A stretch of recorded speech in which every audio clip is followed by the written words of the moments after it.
제 아들은 대릴사위입니다. 맞고 사는 남자, 그게 제 아들입니다. 가난뱅이가 머리라도 있어야지. 머슴이 말 잘 듣고 일 잘하면 돼. 돈 있는 집에 일 잘하는 머슴, 가난뱅이 거지 엄마. 우리 모자가 받은 취급입니다. 닥쳐! 어디서 말대꾸야? 아들 몸의 멍을 본 그날, 나는 복수를 결심했습니다. 그들은 모릅니다. 내가 500억 자산가라는 것을. 나는 투자 안 합니다. 내가 자기들 목줄을 쥐고 있다는 것을. 남편을 죽게 만든 그들 30년 전부터 악연이었다는 것을. 이제 나는 그 집을 철저하게 망가뜨릴 겁니다. 돈의 힘으로. 우리 아들은 대릴사위입니다. 맞고 사는 남자, 그게 제 아들입니다. 돈 있는 집에 일 잘하는 머슴, 그게 제 아들이 받은 취급입니다. 중견기업을 운영하는 이른바 돈 좀 있다는 집 외동딸과 결혼한 아들을 보고 사람들은 제 아들이 출세했다고 합니다. 부잣집 딸과 결혼해서 좋겠다고 합니다. 하지만 아무도 모릅니다. 제 아들이 그 집에서 어떻게 살고 있는지. 아들 몸의 멍을 본 그날 저녁, 결국 복수를 결심했습니다. 내 힘만 믿고 아들을 학대한 사돈과 며느리. 그들에게 진짜 돈의 힘을 보여줄 겁니다. 3년 전 상견례 날, 저는 식당으로 들어갔습니다. 사돈이 먼저 와 있더군요.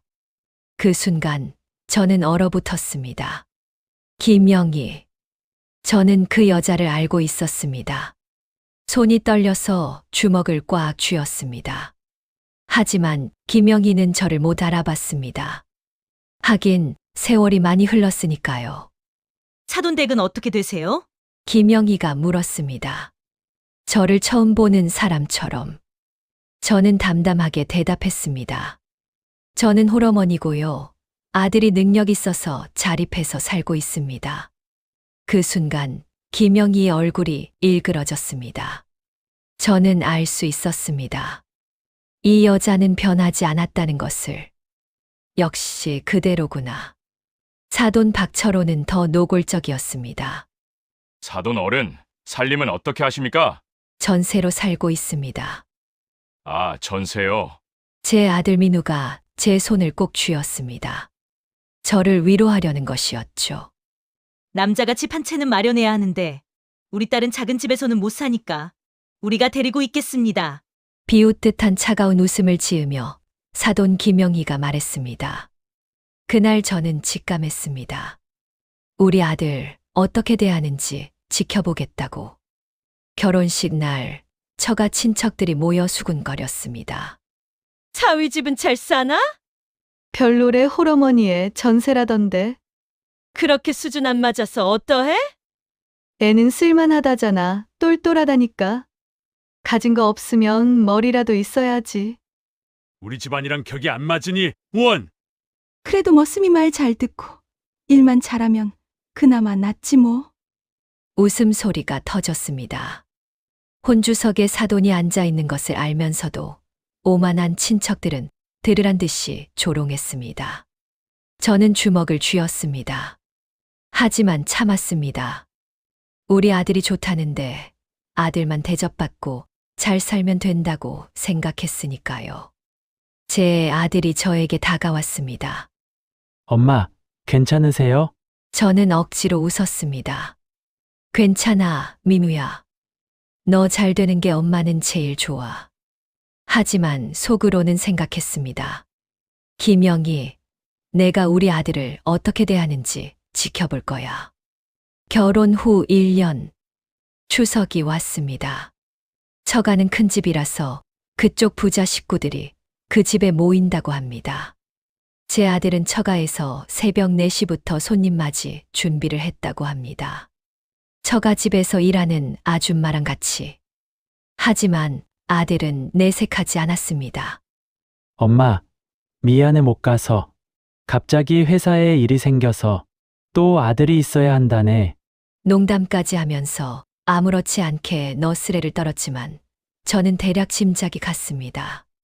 하지만 아들의 마음을 알기에 저도 내색하지 않았죠. 아들은 제 아버지 제삿날에도 오지 못했습니다. 그날따라 집에 일이 생겼다고 합니다. 아들의 목소리에는 미안함과 부끄러움이 묻어났습니다. 그래서 저는 오히려 밝게 이야기했습니다. 걱정 말라고. 간단하게 할 거니까 걱정 말라고. 저는 혼자 제사를 지냈습니다. 상을 차리고 앉아서 저는 남편 영정에 말했습니다. 여보, 우리 아들이 고생하고 있어요. 하지만 조금만 더 지켜볼게요. 그러니까 당신도 너무 서운해 말아요. 그리고 우리 아들 꼭 지켜줘요. 저는 참았습니다. 아들의 행복을 위해서라도. 하지만 아들 처가의 학대는 점점 심해지고 노골적이 되었습니다. 명절에도 며느리는 코빼기도 비치지 않았습니다. 명절을 전후해서 아들이 몰래 오듯 잠깐 왔다 간 것이 전부였습니다. 남편 제사에도 아들은 오지 못했습니다. 오히려 처가집에 1년에 4번이나 된다는 제사 준비를 도맡아 하는 눈치였습니다. 언제나 미안하게 전화를 하는 아들의 마음을 알기에 속으로 피눈물을 삼키며 애써 저도 모른 척 했습니다. 결혼 3년 차. 어느 날 제 아들이 제 집에 왔습니다. 유난히 어두운 얼굴을 하고 별일이 있는 것도 아닌데 불쑥 찾아왔더군요. 뭔가 이상했습니다만 모른 척 반갑게 맞이했습니다. 하지만 아들이 소파에 앉을 때 저는 봤습니다. 아들의 팔에 난 멍을. 민우야, 그게 뭐니? 아, 이거? 넘어져서. 거짓말하지 마. 엄마가 바보야? 아들이 고개를 떨어뜨렸습니다. 지연이가 때렸어. 제 심장이 멎는 것 같았습니다. 뭐라고? 늦게 들어왔다고. 뺨도 맞고 밀쳐서 넘어졌어. 저는 눈물이 났습니다. 민우야, 참지 마. 이혼해. 아니야. 엄마 괜찮아. 괜찮은 게 어디 있어. 아들이 제 손을 잡았습니다. 엄마, 내가 잘하면 돼. 엄마 걱정시키고 싶지 않아요. 좋아질 거야. 그날 밤 저는 결심했습니다. 이제 끝이야. 더 이상 못 참아. 아들 몸의 멍을 본 그날 저녁 드디어 복수를 결심했습니다. 다음 날 저는 제 아들에게 전화를 걸었습니다. 민우야, 집 안에 CCTV 설치해. 증거 남겨야 해. 나중을 위해서. 맞을 때마다 다 찍어놔. 알겠지? 일주일 후 제 아들이 제게 영상을 보내왔습니다. CCTV 영상이었습니다. 며느리가 제 아들을 때리는 장면. 닥치라고! 내 말 안 들려? 저는 그 영상을 보며 울었습니다. 그리고 영상을 저장했습니다. 하나하나 다. 증거는 충분해. 이제 시작이야. 증거를 모으는 동안 저는 다른 준비를 했습니다. 한 달 후 저는 제 아들을 제 집으로 불렀습니다. 민우야, 들어와. 거실 테이블에 서류를 펼쳐놓았습니다. 이거 봐. 아들이 서류를 펼쳤습니다. 부동산 등기부등본들이었습니다. 강남 역삼동 빌딩, 강남 논현동 상가 건물, 서초동의 아파트. 모두 100억 원은 거뜬히 넘는 부동산들입니다. 그리고 통장에 현금 50억 원까지. 모두 소유주는 저 강미숙입니다. 아들의 손이 떨렸습니다. 엄마, 이게 뭐예요? 저는 차분하게 대답했습니다. 엄마 재산이야. 정확히는 520억 정도 돼. 아들이 저를 바라봤습니다. 믿을 수 없다는 표정으로. 왜 말씀 안 하셨어요? 저는 아들의 손을 잡았습니다. 이제 진실을 말할 시간입니다. 민우야, 엄마가 너한테 미안해. 무슨 말씀을 하시는 거예요? 엄마가 재산을 숨긴 건 너 때문이야. 너 능력 있잖아. 똑똑하고 성실하고 열심히 사는 거 엄마가 자랑스러웠어. 남자니까 자립해서 살아봐라. 내 힘으로 자존심 챙기고 살아봐라. 그렇게 생각했어. 그리고 요즘은 재산을 노린 가족 범죄도 많다고 해서 나중에 다 물려줄 생각이었어.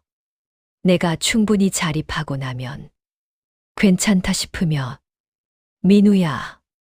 저는 아들의 턱을 들어 올렸습니다. 내가 박지연이랑 결혼한다고 했을 때 엄청 부잣집이라고 해서 좋기도 하고 걱정도 되었어. 우리 아들 똑똑한 거 알고 대접받는구나 싶어서. 그런데 한편으로는 혹시 무시라도 당할까 걱정도 되었어. 말릴까 생각도 했지. 왜 말리지 않으셨어요?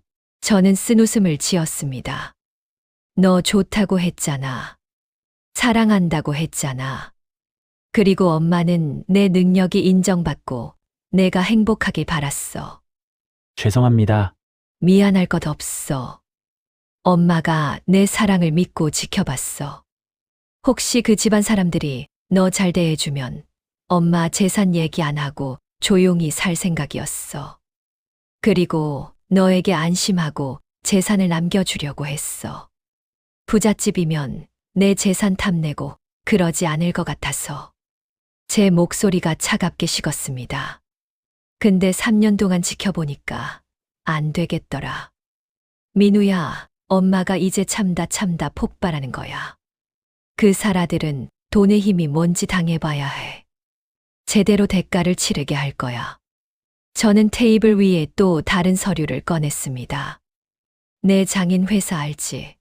박철호 회장 회사. 그 회사 지금 부도 직전이야. 저는 서류를 펼쳐 보였습니다. PK그룹 대표이사 박철호. 부도 위험 매우 높음. 긴급 자금 필요액 50억 원을 30일 이내 메꿔야 함. 요즘 은행 대출도 다 되어서 개인 투자자를 필사적으로 모집 중. 아들의 장인 회사를 조사한 내용이었습니다. 지금 50억 원 투자 못 받으면 다음 달에 망해. 아들이 서류를 읽으며 충격에 빠졌습니다. 지금 미친 듯이 투자자 찾아다니고 있어. 소형 투자자들 10명 정도 모았는데 다들 대형 전주가 들어오면 따라가겠다고 했대. 대형 전주요? 저는 아들을 똑바로 바라봤습니다. 그 전주가 누군지 아니? 저는 차갑게 미소 지었습니다. 나야. 그 회사 담당자가 나한테도 사정하러 왔더라고. 아들의 눈이 커졌습니다. 그래서 며칠 전 얘기했어. 50억 투자할 수 있다고. 대신 소형 투자자들도 다 모여서 결정할 수 있게 투자 설명회를 개최하라고. 그럼 참가하겠다고. 내일 투자 설명회가 열려. 거기서 전주가 누군지 공개될 거야. 내가 참여하겠다고 했거든. 아들이 제 의도를 알아챘습니다. 그럼 그 자리에 엄마가 직접 가시겠다는 거예요? 네, 장인은 알게 될 거야. 내 엄마가 500억 자산가라는 걸. 그리고 후회하게 될 거야. 자기네가 3년 동안 무시하고 학대한 대가가 무언지 알게 될 거야. 우리 아들을 학대하고 나를 무시한 대가를 치르게 될 거야. 나는 투자도 거부하고 소형 투자자들한테도 회사가 망할 거라고 폭로할 겁니다. 모든 투자자들에게 본색을 알려서 다신 일어날 수 없도록 할 겁니다. 나는 계속 아들에게 말했습니다. 그리고 무엇보다 내 장모, 기명이 그 여자.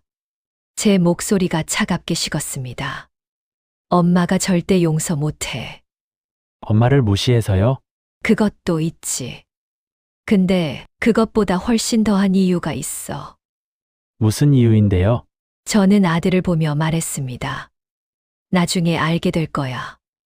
민우야, 엄마 믿어줄 수 있지? 물론이죠. 그럼 내일 엄마랑 같이 가자. 내 장인 인생 끝나는 거 직접 봐. 아들이 고개를 끄덕였습니다. 내일 그 투자 설명회는 그들에게 지옥이 될 겁니다. 거지 엄마와 머슴 아들 앞에서 그들은 무릎을 꿇고 사정하게 될 겁니다. 하지만 용서는 없습니다. 특히 김영희 그 여자에게는 받을 빚이 더 있으니까요. 그날 밤 11시 제 아들에게서 CCTV 영상이 전송되었습니다. 며느리 박지연이 또 술을 마신 것 같았습니다. 비틀비틀 방으로 들어가는 모습. 제 아들이 노트북으로 일을 하고 있었습니다. 박지연이 제 아들의 노트북을 닫아버렸습니다. 야, 내가 자는데 불 켜고 있으면 어떡해? 미안해. 거실 나갈게. 거실은 무슨? 여기서 불 끄고 자! 지연아, 내일 중요한 날이야. 조금만 더 하고. 찰싹. 박지연이 제 아들의 뺨을 때렸습니다. 저는 영상을 보며 눈물을 흘렸습니다. 하지만 이번에는 분노의 눈물이었습니다. 닥치라고! 내 말 안 들려? 박지연이 제 아들의 노트북을 빼앗아 바닥에 던졌습니다. 내일 설명회? 어차피 당신이 뭐라든 우리 아빠가 다 해결하셔. 당신은 그냥 시키는 대로나 해. 제 아들이 바닥에 떨어진 노트북을 주웠습니다. 화면이 깨져 있었습니다. 깨진 화면을 줍는 아들의 모습을 보면서 온 몸이 부들부들 떨렸습니다. 걱정 마, 미무야. 엄마가 다 끝낼게. 내일 보자. 내일 모든 것이 끝납니다. 투자 설명회 당일 아침 9시 30분 컨퍼런스룸 앞에 도착했습니다. 소형 투자자들이 입장하고 있었습니다. 저는 로비에서 기다렸습니다. 투자자들이 수군거렸습니다. 오늘 그분이 오신다고 하더라고요. 소문에 그분을 드디어 직접 뵀네요. 본 사람이 별로 없다던데. 그분 안 오면 저는 투자 안 할 겁니다. 맞아요. 이 회사 요즘 소문이 안 좋더라고요. 망할 거라고 소문났던데 그분 아니면 나도 안 왔어요. 10시 정각. 저는 문을 열었습니다. 저는 검은색 정장을 입고 당당하게 컨퍼런스룸에 들어갔습니다. 밝은 연회장에서는 화려한 음식이 차려져 있고 발표 준비가 되어 있었습니다. 맨 앞에 VIP 자리가 비어 있었습니다. 박철호가 화난 얼굴로 달려왔습니다. 그러다 제 얼굴을 보고 멈칫했습니다. 사돈. 그러더니 바로 얼굴이 일그러지더군요. 한심해하는 얼굴로, 역시나 우습게 보는 얼굴로, 김영희도 저를 보고 얼굴이 굳었습니다. 이 사람이 여기가 어디라고 와? 저는 차갑게 말했습니다. 초대받아서 왔습니다. 박철호가 오만한 얼굴로 말했습니다. 아니, 사돈. 아무리 뭘 모르는 무식한 여자라고 해도 그리고 소리 질렀습니다. 못 들래. 이 사람 밖으로 끌어내. 김영희가 손에 들고 있던 붉은 와인을 저에게 부었습니다. 어머, 실수했네요. 청소하시는 분인 줄 알았네요. 분수를 모르고 여기가 어딘 줄 알고 와서 행패를 부려. 소형 투자자들이 웅성거렸습니다. 죄송합니다. 정신이 좀 이상한 사람인 것 같네요. 경비들 이 사람 끌어내요.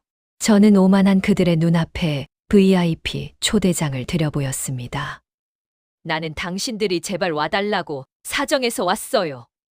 VIP라고 제발 와달라고 하더니 이게 무슨 짓입니까?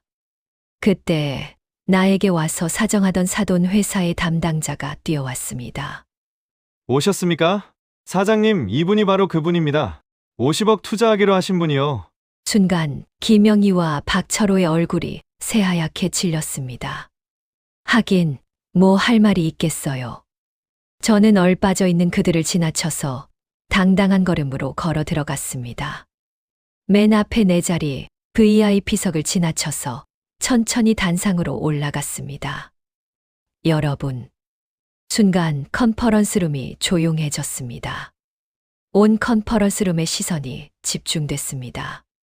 제가 바로 여러분이 기다리던 50억 투자자입니다. 저분이 소문의 그분이구나. 500억 자산가라는 그 사람? 김영희가 떨리는 목소리로 말했습니다. 사돈어른, 그동안 뭔가 오해가 있었던 것 같아요. 저는 김영희를 똑바로 바라봤습니다. 사돈, 우리가 사돈이었습니까? 김영희의 얼굴이 굳어졌습니다. 저는 천천히 또박또박 말했습니다. 거지 엄마, 머슴 사위라면서요? 박철호가 끼어들었습니다. 사돈 어른, 그건 오해십니다. 저는 손을 들어 박철호를 제지했습니다. 오해요? 그럼 3년 동안 명절 연락 한 번 없던 것도 오해입니까? 내 아들 아버지 제삿날에도 못 가게 한 것도 오해입니까? 김영희의 입술이 파르르 떨렸습니다. 투자자들이 수군거렸습니다. 저 집안 완전 인간 쓰레기네.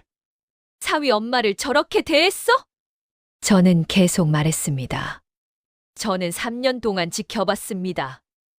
일부러 가난한 척했습니다. 일부러 초라하게 입고 다녔습니다. 왜 그랬는지 아십니까?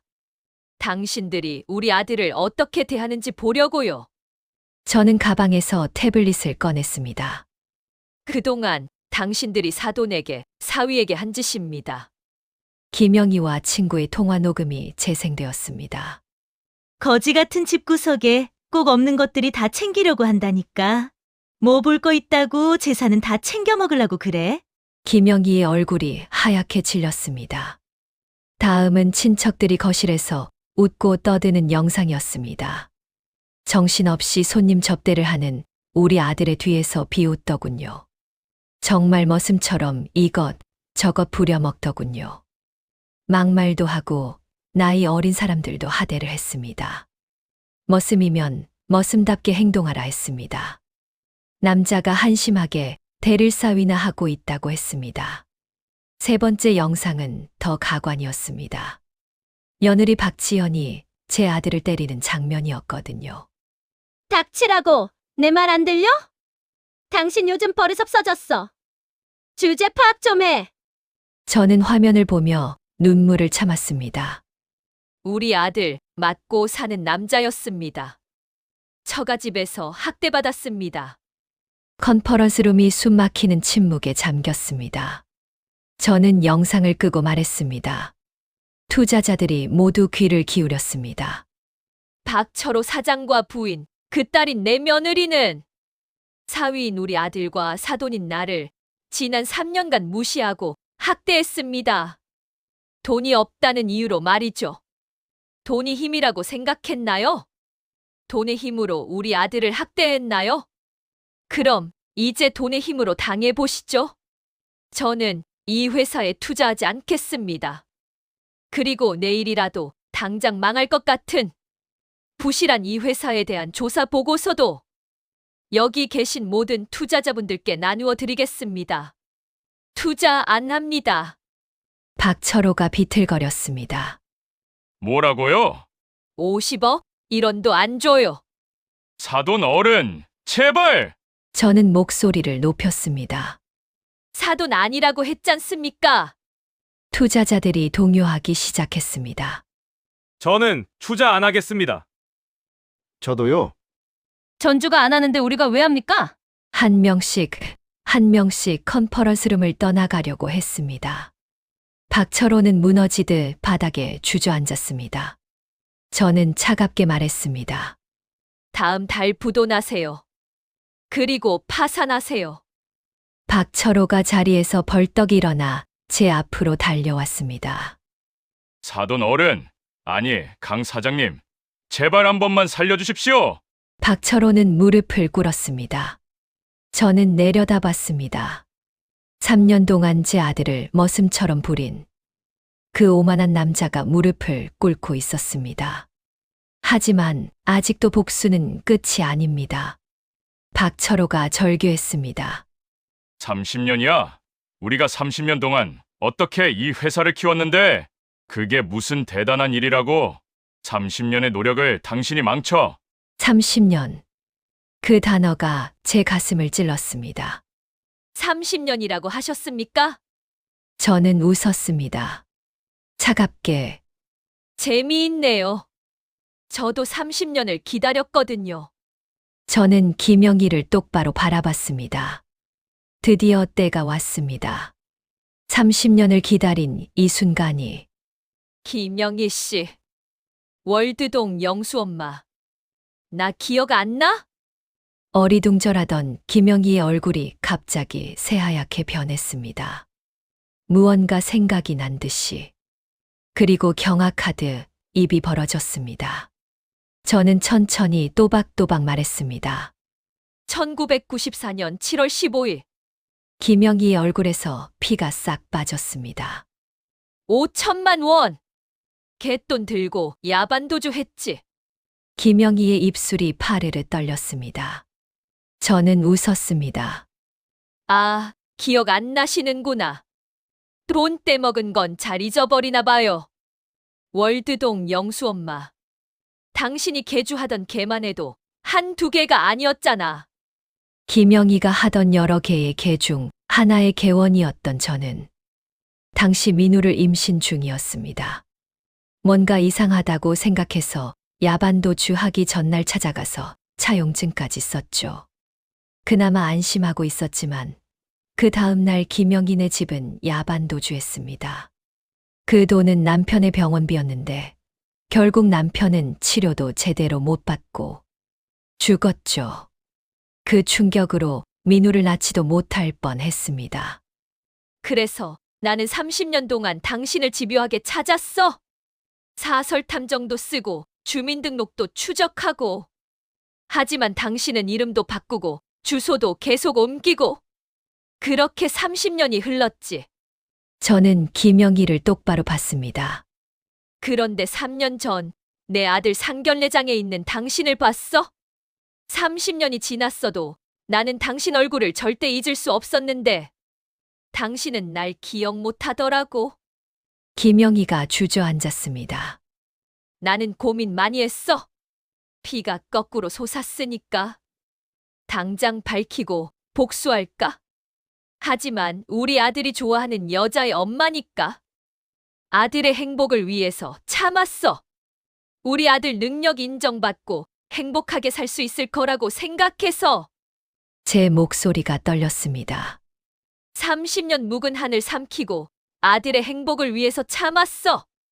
혹시나 했거든. 혹시 당신이 뉘우치고 살았을까봐. 혹시 우리 아들한테라도 잘해줄까봐. 그래서 지켜봤어, 3년 동안. 제 목소리가 차갑게 식었습니다. 그런데 돈만 믿고 우리 아들을 학대해? 이제 끝장을 봅시다. 저는 가방에서 노란 종이를 꺼냈습니다. 30년 동안 소중히 간직한 그 종이를. 5천만 원짜리 차용인 김영희인 차용증. 공증된 차용증입니다. 김영희가 떨며 말했습니다. 그게 30년 전 일인데 공소시효 지났다고요. 저는 웃었습니다. 여전히 반성하지 않는 여자입니다. 용서할 필요가 없습니다. 시효요? 당신 법 공부 좀 하셨어야죠. 차용증은 시효 10년 맞아요. 하지만 이건 공증된 차용증입니다. 그리고 나는 30년 동안 매년 내용 증명을 보냈어요. 당신이 도망 다니는 주소지마다. 시효 중단이에요. 법적으로 완벽합니다. 김영희의 얼굴이 흙빛이 되었습니다. 저는 계산기를 꺼냈습니다. 30년 동안 계산하고 또 계산한 그 숫자를. 원금 5천만 원. 30년 이자 연 12% 복리로 계산하면 약 35억 원. 저는 박철호와 김영희를 번갈아 봤습니다. 거기에 우리 아들 3년 동안 학대한 정신적 피해 보상, 명예훼손의 폭행까지 135억 원 청구할 겁니다. 박철호가 비명을 질렀습니다. 135억. 그럴 돈이 어디 있습니까? 아, 그리고 폭행죄는 경찰에 고소할 겁니다. 회사 부도나면 50억 빚이에요. 거기에 135억까지 합치면 185억. 재산 다 털어도 안 됩니다. 내가 알 바 아닙니다. 갚으세요. 저는 차갑게 말했습니다. 못 갚으면 강제집행 들어갈 거고 당신네 집, 차, 회사 다 빼앗길 겁니다. 김영희가 울부짖었습니다. 안 돼. 이럴 수는 없어. 내가 뭘 그렇게 잘못했다고. 30년이나 지난 일을 가지고. 그때 며느리 박지연이 컨퍼런스룸으로 뛰어들어왔습니다. 무슨 일이야? 아빠, 엄마! 제 아들이 아내를 봤습니다. 그리고 천천히 말했습니다. 지연아, 이혼하자. 박지연의 얼굴이 굳었습니다. 나 더 이상 못 살겠어. 3년 동안 맞고 살았어. 이제 끝이야. 내가 잘못했어, 제발. 위자료 준비해둬. 무엇보다 내가 나한테 한 폭행 다친 거 있어. 고소할 거야. 박지연이 울며 매달렸지만 제 아들이 아내의 손을 뿌리쳤습니다. 다신 연락하지 마. 모든 것이 끝났습니다. 아니, 시작입니다. 컨퍼런스룸을 나섰습니다. 제 아들과 저는 복도를 걸었습니다. 엄마, 왜 진작 말씀 안 하셨어요? 장모가 엄마 돈 떼먹은 거. 저는 걸음을 멈췄습니다. 우리 아들이 좋아하는 여자랑 행복하게 살면 그게 복수보다 나은 거라고 생각했어. 근데 엄마가 틀렸어.